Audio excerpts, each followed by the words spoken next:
Thank you for turning to page 121. Today we're going to take a look at a beautiful new book by Independence Games, Rider. It's their cowboy setting for the Cepheus engine. The book is written by John Watts. This is a gorgeous book. Big, thick guy, too. This copy was sent to me by Independence Games to take a look at. And I also want to mention, as part of my GM's Day sale this week, this guy is on sale. You can pick up the PDF at a reduced price. I'll give you the price in just a moment. Also want to mention, subscribers, please do. Everybody who has subscribed, thank you. The channel is growing very well. I want to keep the channel growing. It's the best way I can keep going. Also, Patreon. I have Patreon rewards going right now. Please take a look at them. And also, if there's anything you can do to help out on Patreon, that would be greatly appreciated. That's it. End of the commercial. Back to this stuff. Rider, the cowboy setting for Cepheus engine. Today on page 121. Rider, a Cepheus engine Western by Independence Games. Again, I want to say thank you to the folks at Independence Games for sending this volume to look at. This is part of the GM's Day sale that I'm featuring this week, simply because this is a big, thick book, and you can get a pretty good saving on it right now. The PDF is usually $19.99 from DriveThruRPG. This week, through the 14th of March, it's $13.99. You can get the hardcover, like this guy, which is $54.99, which is what it says here. It's on the site marked down from $74.08, but I don't know if this is always $54.99 or if this was part of the sale. That I don't know. But the PDF is definitely marked down $13.99 from $19.99. Okay, so I don't play cowboys. What the heck do I need that for? Well, first off, this is a really well-written, well-conceived book, so it's worth it. It's fun just for that. I remember the old Boot Hill game. I never really had much opportunity to play that guy, although I did read it. A friend of mine had it, and he loaned it to me, and I read it back in the day. And I liked it, but honestly, it was so much like D&D that I didn't have a lot of interest in it. Plus, at the time, I was too into D&D, Gamma World, Traveler, that kind of thing. This, however, caught me at a right time. Author John Watts, who always writes a really good book, did some fine research on this. I love the artwork, too.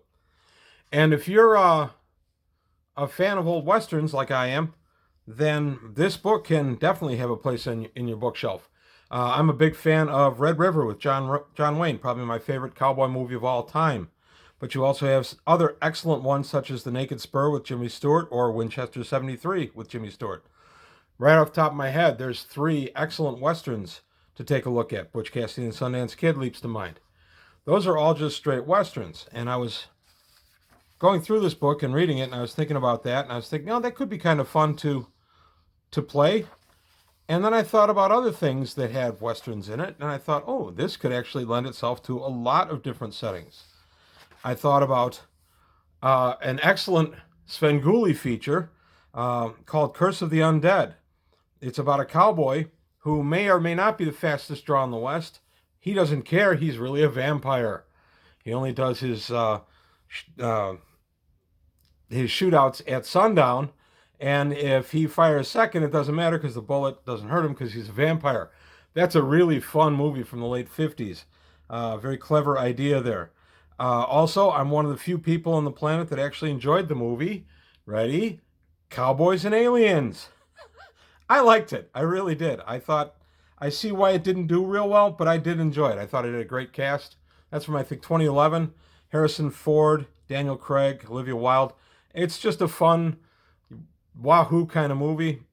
You also have Valley of Gwangi, a Ray Harryhausen film where they meet a giant dinosaur in an Old West Valley. So there's some ideas right there that you can go ahead and build into this if you don't want to just play a straight cowboy setting. Time travel for your folks for Clement Sector. They go through a bad Zim, or use their Zim drive and go through a bad jump in hyperspace and end up in ye old West. You probably have to be on the Earth Sector side of that for that to really happen, but it's just an interesting idea. There's a lot of ways you can use this book beyond just playing cowboys. So we start with the basics. What is role-playing? The core task system. I'm not going to spend a lot of time on that. I've done that a lot on my channel. So we're going to take a look at the common themes. Colonial, commerce. So colonial would be establishment of the Old West when it was a frontier, when there's no real justice other than what's riding on your hip. Commerce, make a living through the transport of freight passengers, cargo, or an occasional job. So maybe you're a stagecoach driver.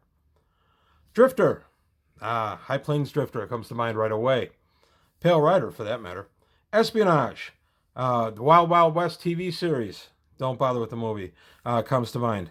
Exploration, you're going to do a Lewis and Clark thing. You're going to go across the vast West. Now, this is set in America in the mid 19th century, so the mid 1800s. Military, so you're part of a military unit. Maybe it's after the American Civil War, and you're going to be out in the West.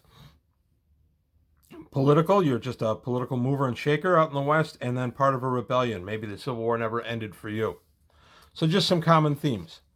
And then we get the die rolls again. We get the combat round. One thing I love about these books is they're assuming, they being the authors, are assuming that this is the only book you're going to have. So they make it the only book you're going to need. You don't have to worry about having other books to get the skills and tasks and things like that. They're right here in this book. So here we get the skills going faster and slower for skill rolls. And then we get a nice skill list. I like the skill list. We get administration, advocate, animals, athletics, art, broker, carouse, chef, which was neat, deception, diplomat, draw, also neat, drive, draw as in drawing a firearm, not doing the Bugs Bunny thing where you depict a firearm on a piece of paper, drive, engineer, etiquette, explosives, gambler, gun combat, heavy weapons, interrogation, investigate, jack of all trades, language, leadership, mechanic, medic, melee, navigation, persuade, prospecting, recon, seafarer, stealth, streetwise, survival, tactics, and trade. So nice spread. I like that it's custom for a game with this type of setting, with a low tech setting. Tech level here only goes up to 5. So your best tech is going to be some metalsmithing, some gunsmithing, and that's really going to be it. Maybe a steamboat here and there, and steam engine trains. We go through the character creation. Here you have strength, dexterity, endurance, intelligence, education, and charisma. There's no Soch as such, because Soch is not anything you necessarily worry about. And then you get reputation. Anybody who's played Red Dead Redemption knows reputation can be a big mover in that game. That's a very fun cowboy shooting game, or cowboy game. I played it on Xbox, I think, from about 10 years ago. There have been a couple of iterations of it, but this actually did make me think about Red Dead Redemption a lot. Aging, your backstory, your career. There's the aging table and aging crisis, and then a life events table. So now we get characteristics. I've already gone over those a little bit. The big thing here, reputation, reflects how well known the character is. A high reputation indicates the character is well known and recognizable by many, whereas a low reputation indicates the character has little in the way of fame. You don't necessarily want a lot of reputation. You're known as fastest gun in the West, people are going to come gunning for you. It's one of the better things in a great movie, Blazing Saddles. It's not a politically correct film anymore, but backstories. You can be a Chinese immigrant, a coal miner, European immigrant, a freedman. So whatever your backstory wants to be in the Old West, maybe you got some college in, and now the various careers that you can be in. Careers work much the same way in this as they do in other Cepheus Engine games. And I want to take a little time on the careers because I thought these were pretty innovative. I liked that there were good careers. Bounty hunter. You can be out there trying to get that bounty on that scoundrel. That's a lot of what the Naked Spur deals with. Buffalo hunter. You could be a member of the clergy, a padre, a con artist, a cowboy, a craftsperson. So maybe you're a carpenter, a bartender, a blacksmith. You could be a doctor, a gambler, Most of us are going to choose to be gamblers, let's be honest. Gunslinger, that'd be the other choice. Homesteader, you're going to go ahead and establish a home and raise a family. Law enforcement, you're going to be the sheriff. Mountain man, just a wild mountain guy. Native American warrior. Outlaw. Politician. Prisoner. It's always lurking, isn't it? Prisoner is always around. Prospector. Railroad worker. Soiled dove. I had never heard the term soiled dove before. It's a euphemism for a prostitute in the Old West. I had not heard that one. Soldier. Stagecoacher. The stagecoach driver. Trailblazer. And finally, vagabond. So pretty neat that there's so many different careers you can have in the Old West, too. And then we get a bunch of benefits. One of my favorites was church pension.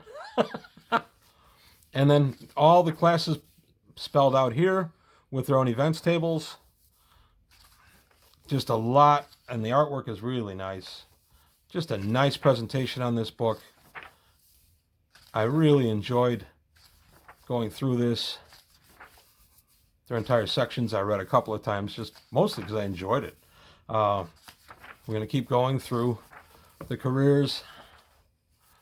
Got The Gambler, the Kenny Rogers film and song from 79, the film from 80 with Bruce Boxleitner leaps to mind. I'm coming up with a lot of old Western stuff as I'm going through this, which is, I guess, what it's supposed to do, right? That's a good thing. I am absolutely dying to watch Red River again. Howard Hawks film. Howard Hawks and John Wayne worked together on a number of films. That's my favorite of the John Wayne films. Sons of Katie Elder is another one that I enjoy. So we're going to keep going. I'm just going to do some chatter as I show you all the pages. I like all the mishaps too, because they're all, of course, customized to each career. Prisoner, you can't get thrown out of that one. Railroad worker. Okay, this takes up a bunch of the book, but it should. It's giving us the characters we'll be playing as we're going to be playing in this setting. There are a number of books already out for this. I've got a couple of them already from Independence Games. I'll be taking a look at those later on the channel. I really wanted to get this one because it's a really good deal on DriveThruRPG from now through the 14th of March. And then you get some character advancements through adventure points. I like the adventure point system. And then equipment. And as you see, we go to Tech Level 5, which is industrial. Features widespread use of electricity, telephone, and internal combustion engines. So that would be about the turn of the 19th to the 20th century, thereabouts. You can go a little earlier than that with Tech Level 4. Post-industrial revolution technology. This period features technology such as railroads, radio, and the telegraph. That'd be more the era I'd be inclined to play with or play in, although Red Dead Redemption is set more toward the early part of the 20th century. We got to look at costs of things in dollars. We got to look at weaponry. This is just a really well done book. There's nothing really by way of armor in this game. Maybe leathers, hide that you're wearing. That would be about it. You get a nice look at the weaponry. Cannons, Gatling guns, and the various ammunition you can put in them. Explosives, usually in the form of dynamite or nitroglycerin. Here's your armor. Breastplate wooden, leather duster, leather chaps, a bearskin coat or a fur coat. And your best armor is going to be from the duster, the chaps, and the bearskin coat, and you're going to get armor 2 out of that. So you're shot for 6 points, you minus 2, you take 4 damage off of you. So we keep going on the clothing and the miscellaneous equipment, which also includes coffee, because what's coffee, or what's the Old West without coffee? Then we take a look at horses, because of course horses are integral to the genre. So a bunch of different looks at a bunch of different horses, and what the horse's role would be. Okay, and then we get a donkey, an ass or a burro, and a mule, and then a pony, and then we get gambling. We get a nice section on gambling, how to play Faro. I've never played Faro myself. We get to the ever popular poker. I've played poker many, many times. Poker's a great game. And then 5-card draw is a form of poker. 5-card stud is another game under poker.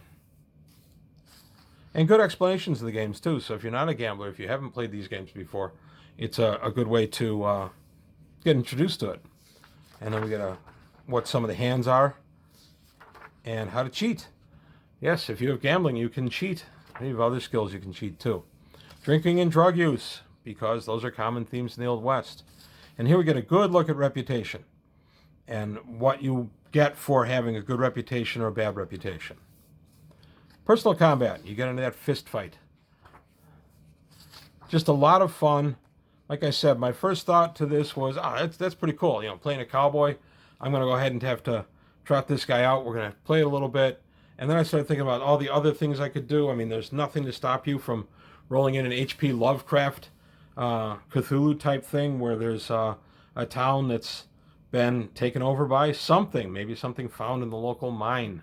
A lot of the H.P. Lovecraft stuff, of course, is set in the early 20th century. Porting that to a cowboy setting is very simple. So there's another idea that you can use. I like the idea of time travel, too. Time travel into the Old West can be a lot of fun. I've done it in Champions. We also did the crossover of Gamma World. I'm sorry, we did it for AD&D into Boot Hill. I didn't really play Boot Hill per se. We were kind of in the Old West. The DM who was running it didn't have Boot Hill, but he just put us in the Old West with a lot of the trappings from the Boot Hill game. That was fun. But in the DMG, the original Dungeon Master's Guide, there are crossovers for how to play your AD&D character in both Gamma World and Boot Hill. I may take a look at that sometime down the line. Okay, so now damage, injury, recovery, natural healing, getting doctor's healing, vehicles. The famous horse chase or fight on the stagecoach. And now we get a look at the actual stagecoach itself. And there's a lot of this stuff too, like Firefly, the TV series, that would translate directly to a lower tech world set in Clement Sector, where it's still basically tech level 4 or 5, and you have effectively cowboys. Firefly TV series explored that very well, and that was in the future, so it was just a lower technology happening. I like that idea too. There's a lot of things you can do with this. Environments and hazards. Acid. Yes, there is some natural acid that can get you. Carrying capacity. Diseases. Extremes of weather. Catching on fire. Something you don't want to do. Falling. Starvation, dehydration. Suffocation from being locked inside something or buried. And weather. Weather can be a big, big problem. And then we get animal encounters. Where the animals are, what the animals are. So I thought this was a very well-conceived, well-written book. John Watts does his homework when he brings us something like this. I like the animals as they're brought out here. They're just animals. They're not monsters. Situations and tasks. The famous cattle drive. That's Red River. That's the whole premise of Red River. The bank robbery, the train robbery, both from Butch Cassidy and Sundance Kid. And then you get your various social interactions, who you're meeting, when, where you are, and on the the riverboat. Are you meeting different people? Are you down by Galveston and you're interacting with a lot of sailors, people who work, at sea, or New Orleans also. And then we get types of towns: small settlements, average towns, cow towns, mining towns, and then established towns, and then commonly found buildings such as the bank, the barbershop, the blacksmith, the tavern. Just very well done. You could take this book right now and go ahead and start your game and have no problem running it. And what you might want to do is establish it just as a cowboy game for a little while, and then roll in some other more fantastic elements if that's the way you want to play it. There's nothing wrong with playing it just as a regular cowboy adventure. Cowboy adventures can be a lot of fun. Hollywood made cowboy movies for 30 or 40 years. Made a lot of money on them. Still get an occasional cowboy movie. Unforgiven, I think, is the last really good cowboy movie, in my opinion. I enjoyed that one. Okay. Various random things. This was kind of neat. I'm kind of blowing past it, but I want to go back a little bit. So if I want to generate a native, say a railroad worker, I can throw 2 die 6 and I end up, say, with this 7, and I get those stats across the board, which would be 7s. And I throw 2 more die 6, and there's his skill set. So very quickly, I've whipped up a railroad worker. So it only takes me a few seconds to actually come up with the character. I can flesh him out later with what possessions he has and what role he's going to play. But I thought this is a kind of a neat little system that appears in this book.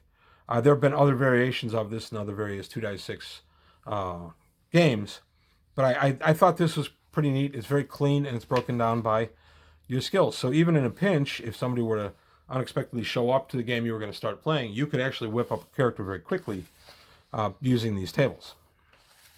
And then some tips on refereeing the game, and of course the all-important Rule 0. The game is just a game. You get to choose what stays and what goes. And improvisation, preparation. You got to be ready to improv if you're going to run a game, period. It's the truest thing of all. And then adventures, individual adventures. Different styles of adventure you can have, and the ways you can flesh it out. And there's your player character sheet and an index. So all in all, this guy goes 352 pages, and then you get the open game license in the back. So 352 pages of this beast. And I say beast, of course, with all due respect and admiration, because this is a really nice book.